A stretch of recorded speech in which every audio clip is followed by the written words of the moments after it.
The question is that the motion be agreed to, and I call the member for Wentworth. Thank you. Deputy Speaker, I rise and support the motion moved by the member for Berowra. The government's decision to withdraw recognition of West Jerusalem was rushed and badly handled. It was poorly timed and without proper consultation.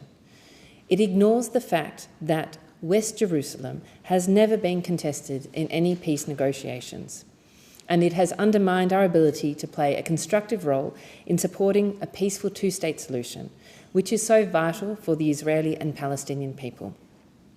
It is a decision the government should reverse and apologise for. Speaker, I want to make clear that I am a strong supporter for a two-state solution in the Middle East. I hope to see a successful Israeli and Palestinian states living side by side in peace in my lifetime. Australia is home to refugees and migrants from across the region and from all sides of this dreadful conflict. Many of these people live and work in Wentworth, and so my community understands more than many the damage that this ongoing conflict has done and the important role that Australia must play in creating a peaceful future. Like so many people in Wentworth and across Australia, I have deep concern for the Palestinian people's suffering, and I unequivocally support Israel's right to exist in peace. But that does not mean I support all actions of the Israeli government. We must have peace, and all sides must play their part in creating it. It has therefore never been more important to take actions that promote an enduring two-state solution in the Middle East. And unfortunately, the government's recent decision does not help. I'm deeply disappointed by the decision itself and by the process followed to make it.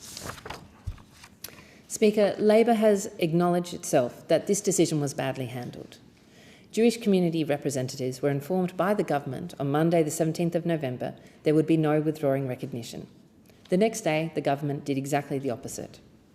To make matters worse, the decision was announced on a Jewish holy day, meaning community leaders could not respond, and it was poorly handled at the diplomatic level.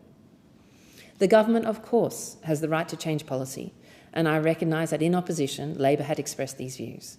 But it is also fair to expect the government to consult with communities and work respectfully with other countries, even if it is a policy that the other country may not like.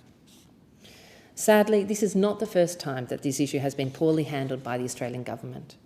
Let's be honest, Scott's Morrison decision to bring the Israeli capital into the 2018 Wentworth by-election was a cynical political decision designed to win votes on the day before my community went to the polls.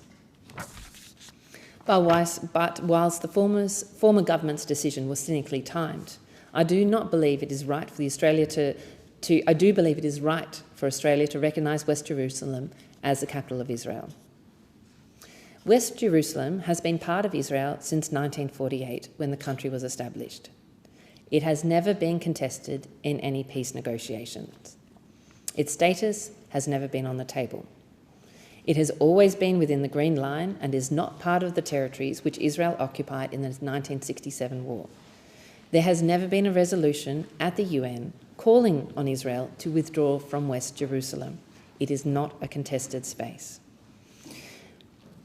And finally, there is no clear evidence that Australia's recognition of West Jerusalem has in any way undermined peace negotiations, as has been alleged by others.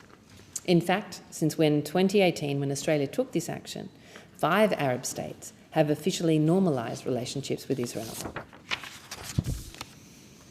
Speaker, we cannot pretend that the road to peace is a straightforward one, and we must acknowledge that there will be missteps and false starts along the way.